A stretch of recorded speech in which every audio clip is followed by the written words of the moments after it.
Hi everybody, welcome back to the Claremont Classic Garage. Today we're going to be doing a reseal and adjustment of the steering box from our 2003 Ram 3500.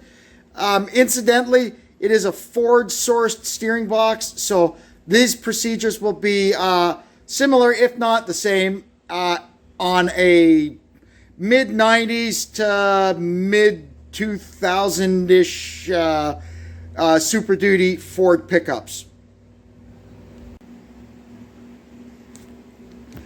Here it is on the bench. Basically what we're going to do is take it apart, clean it up, reseal it, put it back together, get it adjusted up nicely, and put it back in the truck.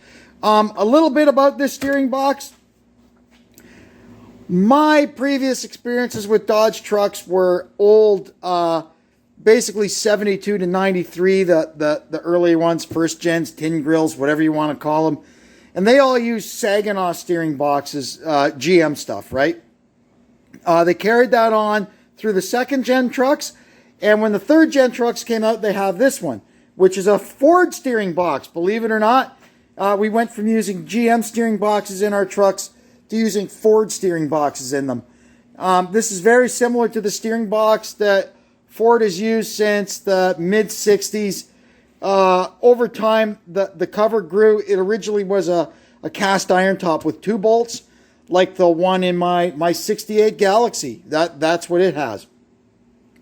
And I think the old body style Ford trucks also used that box. Then when the Super Duties came out, they switched to this improved or tougher 4-bolt box. So that aside, we're going to dig into this thing and see what we see. First thing we're going to do is crack the lock nut on the sector adjustment.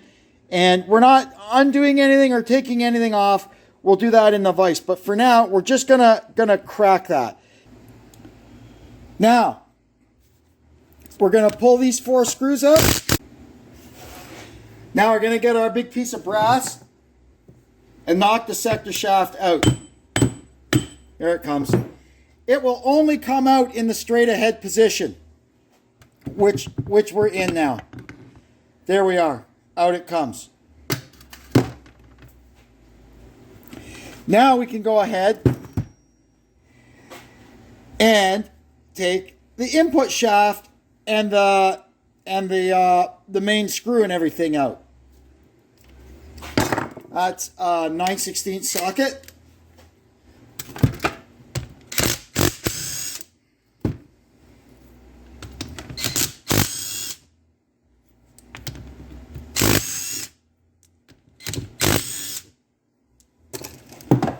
And then same thing, just get a piece of brass and out it comes.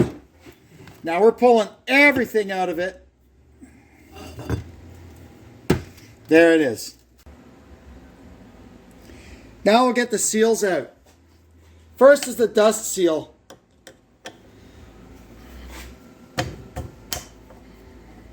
There we are.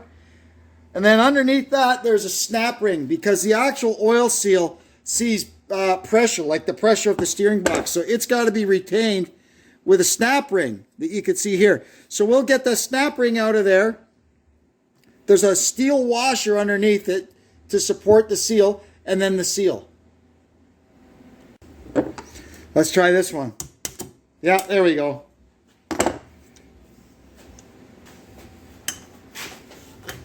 There we go. All right. Now our steel washer comes out, and then the seal is pushed in there. For me, the easiest way to get the actual inner seal out is to just push the bearing and the seal out together, and then we push the bearing back in after. More easy. Just get everything centered up here. Let's see, there we go. There we go. I found a 1-inch impact socket is the perfect size. Now before we take this apart, we're going to count how many threads are exposed here. And that'll be our base setting when we put it back together. 1, 2, 3, 4, 5, 6. So we got 6 threads visible. That's how we'll set it back up when we put it back together. And that'll give us a good baseline for our adjustment. Then we can just hold the nut.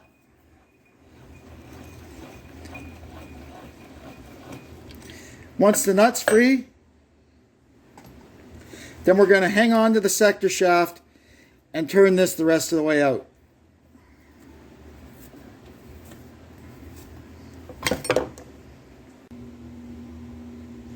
Now we can strip down our input shaft. First thing we're going to do is remove this little cover, and that'll let all the balls come out, and we can separate the gear from the screw.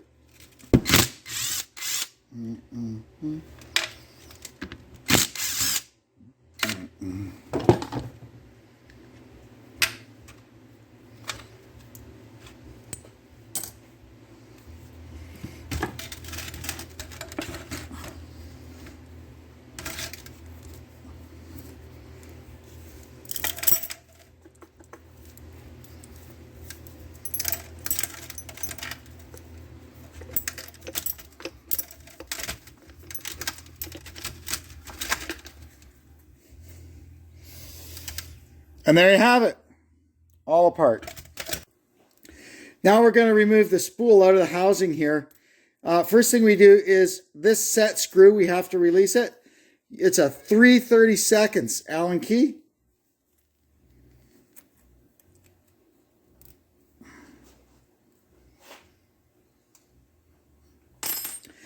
Then we need to remove this jam nut here.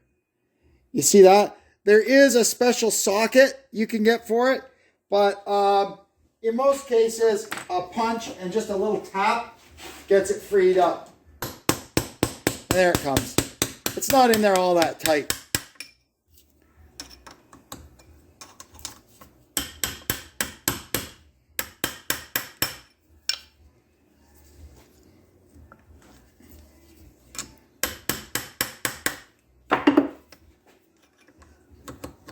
There we go. This one's a little bit stubborn.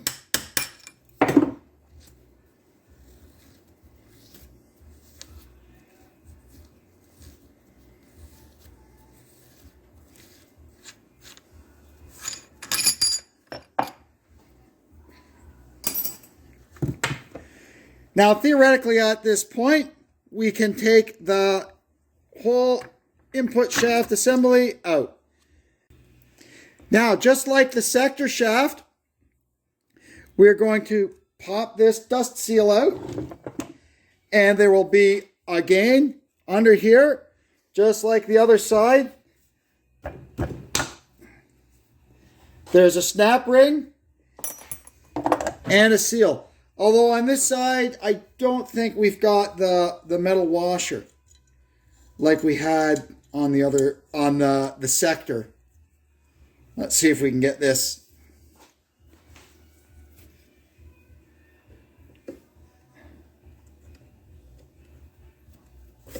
Get this snap ring out of here.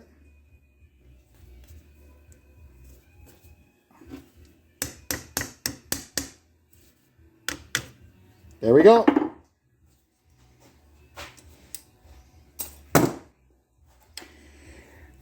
And same as the other one, we'll go over to the press and use a socket and just push the bearing and the seal out in one shot. Now we're going to go spend some quality time in the solvent tank and get these parts all cleaned up. Now we can start getting ready to put this thing together. First thing we're going to do is replace our seals. This here is the piston seal. So it comes off. It's a Teflon seal. We just get behind it there. And then I use a little pick like this to just go around it and peel it off. And then behind that you'll find there's an O-ring. We got to get that out of there too. And we'll clean up our groove. Now we can open up our kit. The one that I'm using is Edelman number 8782. This will do any of these 3rd gen Dodge steering boxes and many Ford boxes. here's what you'll find inside it. We've picked the 2 seals out of the kit that we need. Now we can put them in. I just get my fingers a little wet with some fresh ATF. That's what this system runs on. I don't want it soaked. I don't want the stuff running all over the place right yet. Get that in there, and now we're going to go around with our pick. You just go around like that, and that'll make sure that the ring is not twisted. Now we're going to get our actual seal ring. These are Teflon rings. They do not stretch and spring back like an O-ring does. So we're going to get this on here, and we're going to go around, make sure we don't twist it, and get it in the groove. Now, once it's in the groove, it's got to shrink so it'll fit back in the bore, in the box. So, it is a little bit of a procedure. It takes a bit of time. So what you could do to help it is I get a piston ring compressor and just put it on there for a couple of hours, and that'll help squeeze that new Teflon ring into the bore and promote its shrinking. They will spring back on their own if you give them enough time, especially if you're somewhere warm and sunny. You can put it outside and it'll in the sun, and it'll shrink. But here in the frozen Great White North, we have to try something else. So there's that. That can go aside for now. Now we could change the seals on the rotary valve. A step that I take, just gets this stuff out of the way, is to remove the return to center spring assembly. So we pop this big snap ring off. And with a T20 Torx, we take these,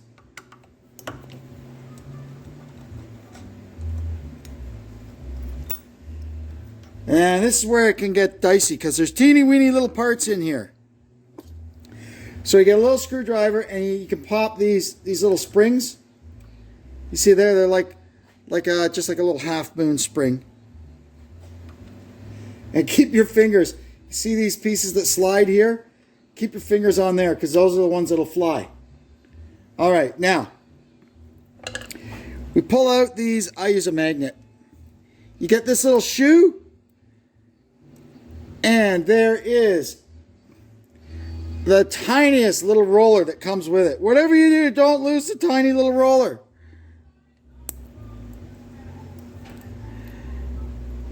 And that assembly is what returns the rotary valve back to center.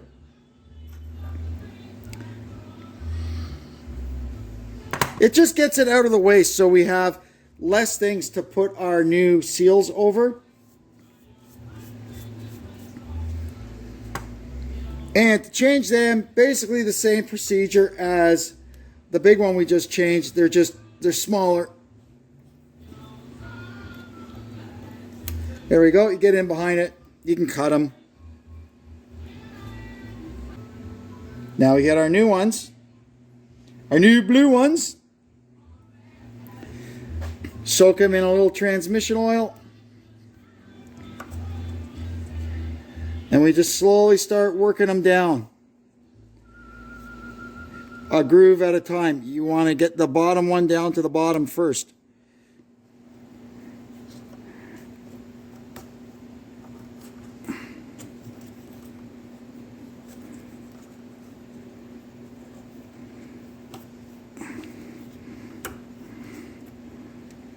There we go. And that's that bottom one worked all the way down. Now you see how much we've stretched it putting it on? Don't worry, it'll shrink back. And get our last one on. There we go. Now we'll just let that sit for a spell to start shrinking in, and then we'll do a trick like we did on the other ones to get them, to help them along with their shrinking. In the meantime, we're going to put our return spring back in. The little shoe has a round end and a square end with teeth. It's the round end that goes in. See, like that? And we can use a little dab of grease. Makes it easier. We'll glue the roller to it with a little dab of grease and just slide it in there like so. Whoops.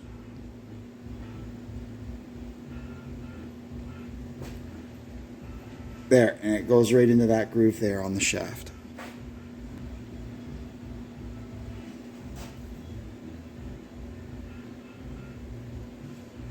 There, they just fit in there like that. And now these little springs, they just grab in there and pop over like that.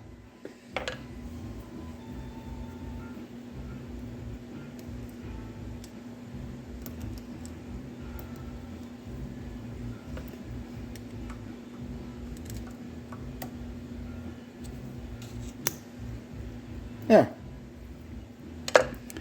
Now the retainer goes over top. That's what holds it all together.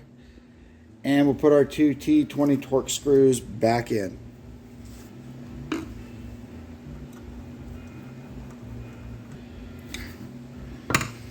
And reinstall this little clip.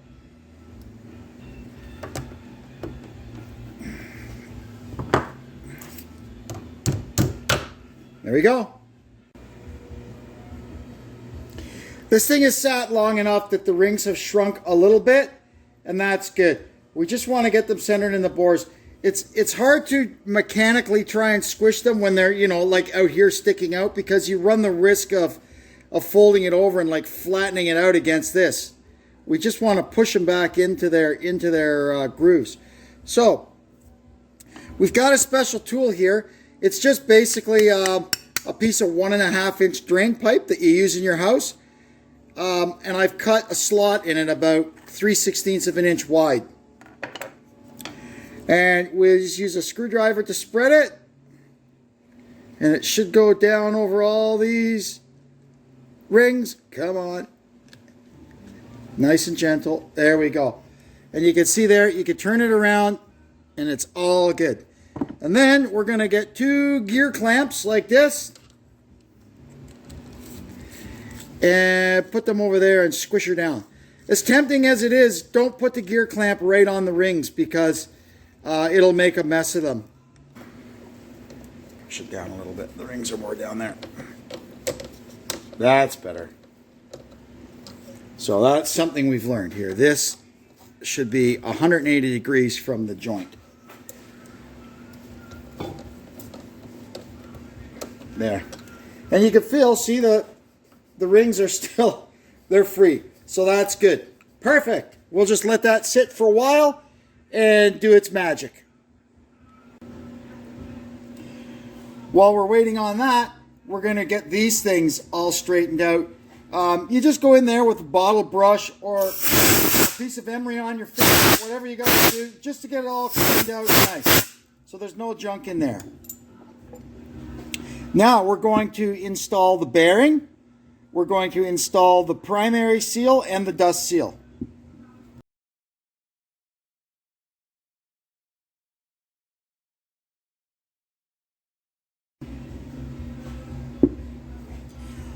We're going to get our snap ring started down in there.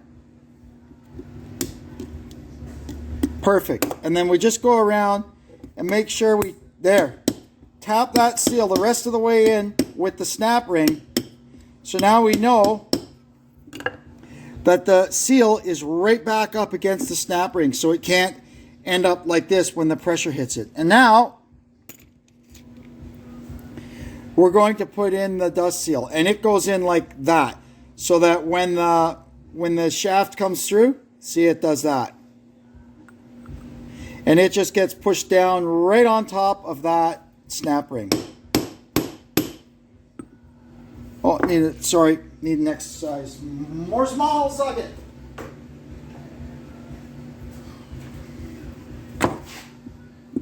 There we go, that's better. There we go. And that's it for that piece. Same thing with this housing. We've got it all cleaned up. Now we can put in our sector bearing. I just put a little oil around. Helps it go in easier. Get it started. We're going to use our 1 1/8 socket backwards to get it started.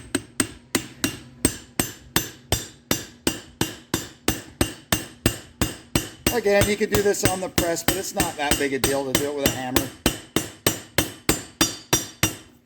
And then once we got it going, we switch to our 1 1/4 socket, and that'll run it down till it hits that shoulder in there and leave it at exactly the right depth. There, you hear that? She's home. Perfect.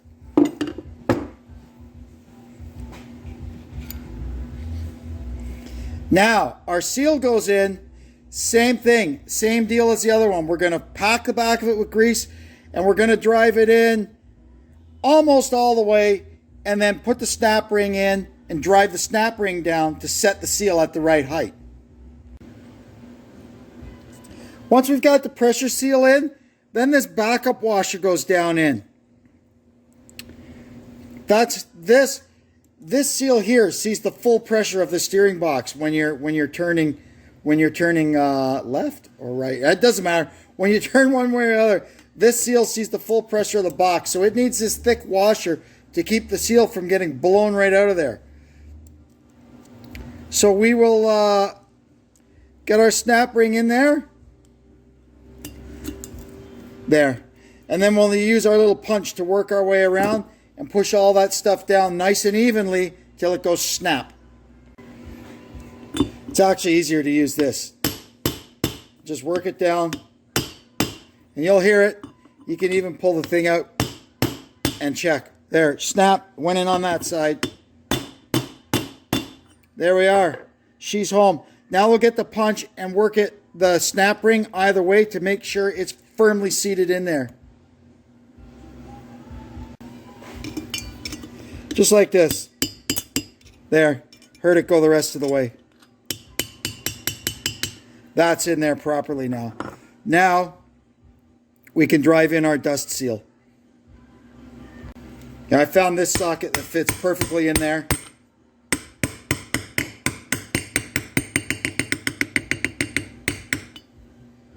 Just like that.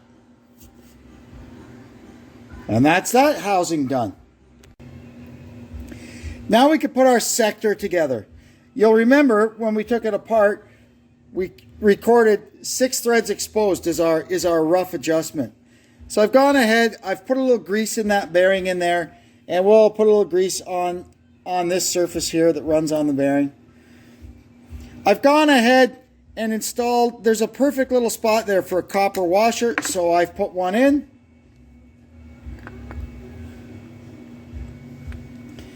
And now we just get that thread started in there. There we go. And we can thread this baby up in.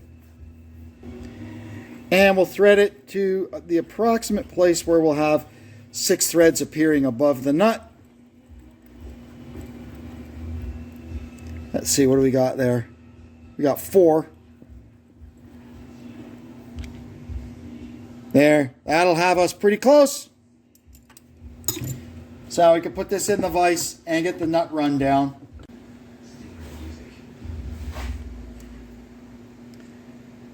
We've got that set up. Now all we've got to do is install our new O-ring on the back side of it, and that's ready to go back in. This has been on here for a few hours now, so we should be safe to let it be. Let's have a look here. Yeah, there you can see that ring is crushed nicely down into its groove. Perfect. Now we can put this back on the shaft. Now we can put the screw and ball nut together if that's the right technical names for this. So first thing we're going to do is put that's what holds the thrust bearing into the valve housing. We're going to put that on there, and we can just kind of stick this guy in here like so. Next, we're going to get the two halves of our ball guide, and you just hold them together and stick them in there like so.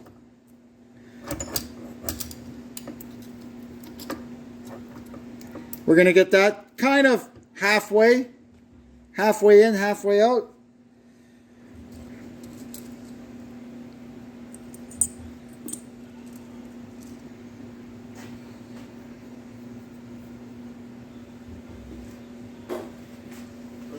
Yep. And then we can squirt a little. Now we can squirt a little transmission fluid down there.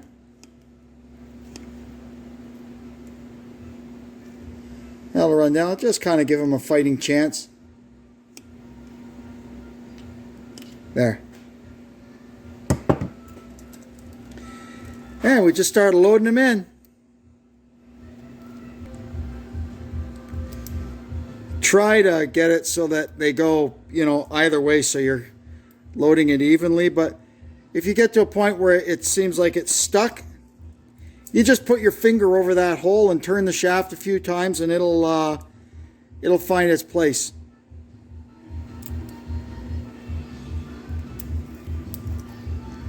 Like now, it's a little bit stuck, so I just go like that. There we go.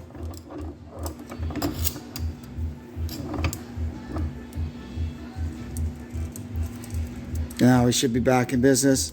Yep.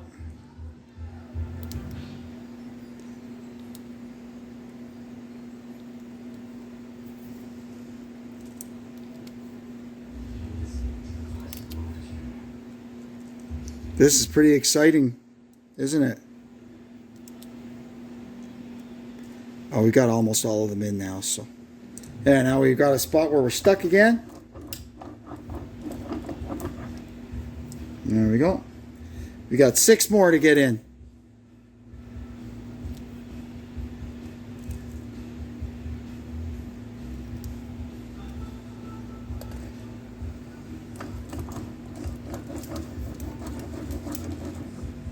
And you'll feel it now. It's a lot of the play is gone out of it.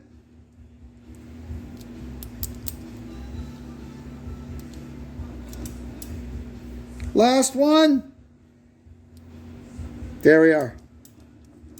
And now you'll see there's no space, and when we operate it, you'll see the balls moving. Now, let's put the lid on and tighten these 2 little bolts into there. And that is that reassembled. And we'll just make sure this thing runs nice and smooth. And I call that nice and smooth. That's beautiful. Perfect. So we can put that aside. Now we can go ahead and start assembling this thing. I've loosened the clamps on here, pull a little tool off, and you can see our seal rings have shrunk quite nicely into the grooves. Right? We're going to get this thing back together now. So what we got to do is, there is a special tool that is just a really thin plastic sleeve that goes over this to protect the lip of the seal when you put it together. We haven't got one of those, but we've got grease. So we'll use that. I'm going to put a little bit of grease around here in the inside of this bore. And we're going to put some transmission oil in there too, because that's really what this thing runs on. There we go. And then we're going to just slowly kind of jiggle this thing down. Here's the shaft coming through. There. Perfect. It went right on.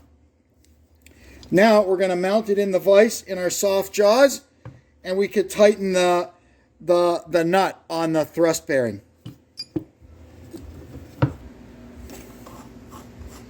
There we go. In she goes.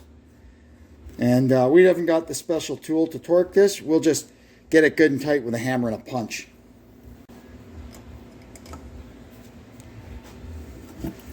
Just give that a whack. That's good and tight. Now we can install our little grub screw here that locks that big nut in place. There we go. Just let that come down easy. And we're going to install our new O-ring on here. That's this guy. I'll just get a little oil in my fingers, run a little oil around it.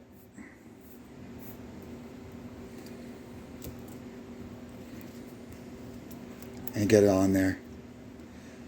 There's our little O-ring installer, and we'll just go around with this and make sure it's seated and not twisted. That's perfect. Now we can install everything into the housing. We're going to start with this little O-ring that seals the passage there. That's the passage that goes all the way down to the other end to let the oil push on the piston. Now we're going to put a little transmission fluid down here in this bore where our blue seal runs. I might put a little around here also where our O-ring is going to go. And then we're going to put a bit around this ring down here. Good.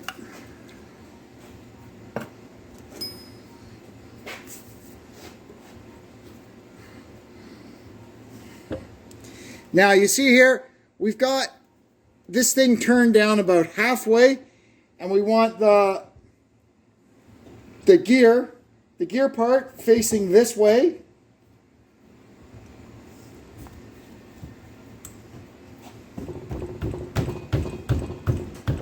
There we go, and in she goes.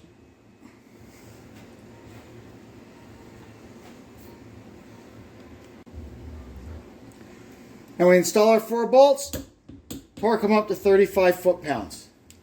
And the last thing we're going to do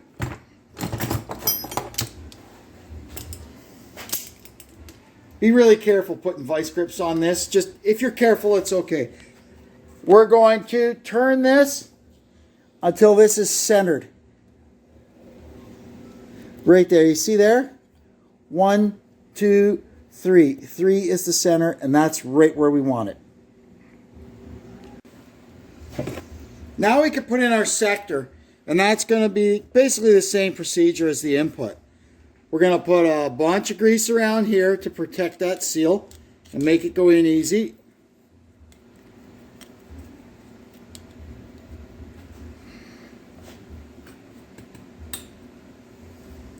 And a little transmission fluid around our O-ring here.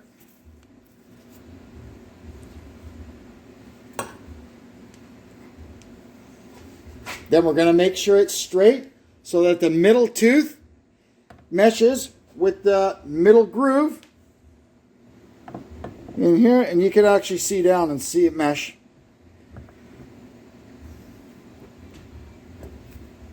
There we go. And if you have to, you just give it a little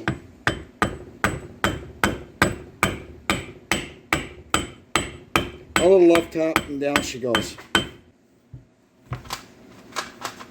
And we'll install our bolts and torque them up. Now these bolts, you'll see, have a little bit of sealer on them because these holes go actually into the actual fluid. So we'll put a little sealer on them.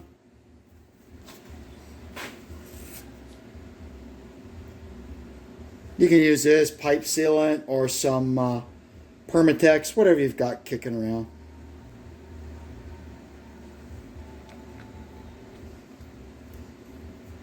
And we'll torque these down. I'll torque these at 35 also. And then we can adjust it up. Now we can adjust it. We're starting with the box dead centered, straight ahead. So what we're going to do is turn it all the way to the left till it locks. Then we're going to turn it back a little bit so it's off the stop. And then we're going to get an inch-pound beam style torque wrench. And this is a 1/4 inch drive one because we need a fine scale on it. And we're going to put it on here, and we're going to see what the torque required to turn it is. Back and forth. Well, sorry, I went the wrong way.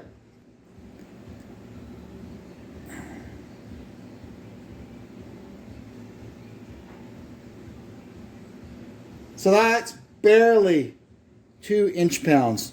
That's not enough. That's not going to get us anywhere. So we're going to tighten this box up a little bit. There's straight ahead there.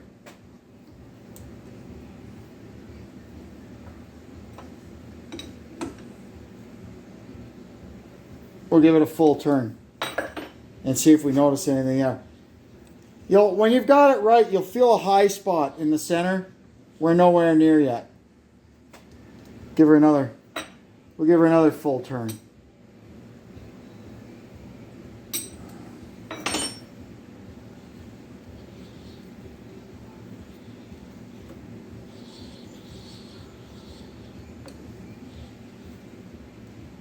Still nothing.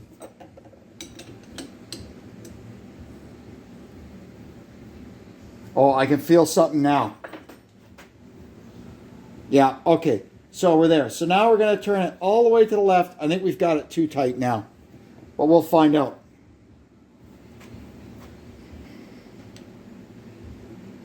I think you're supposed to turn it 90 degrees at this point.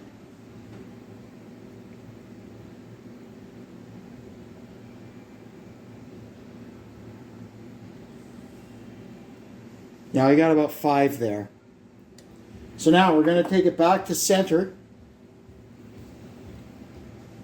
Right there.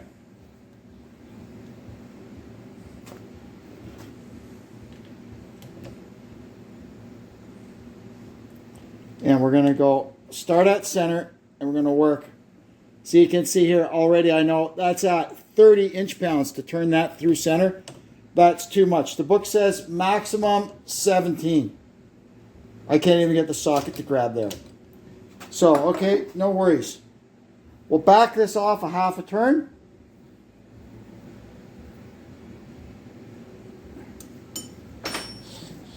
Work it back and forth. All the way to the left.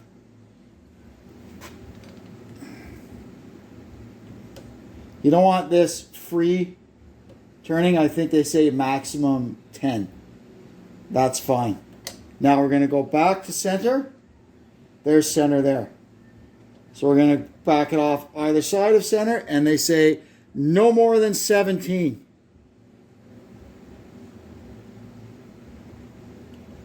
It's really hard to keep the socket on this thing.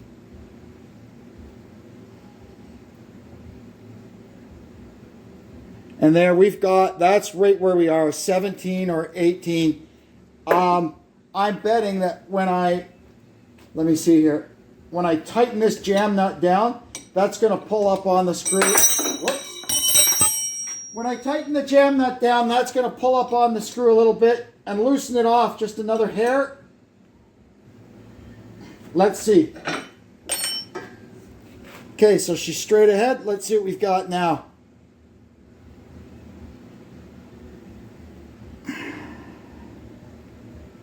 Yeah, that worked. 15. That's good. So they say they want about 10 inch-pounds difference between free and center, which we've got. We've got 5 and we've got 15 at center. That's it. This box is adjusted.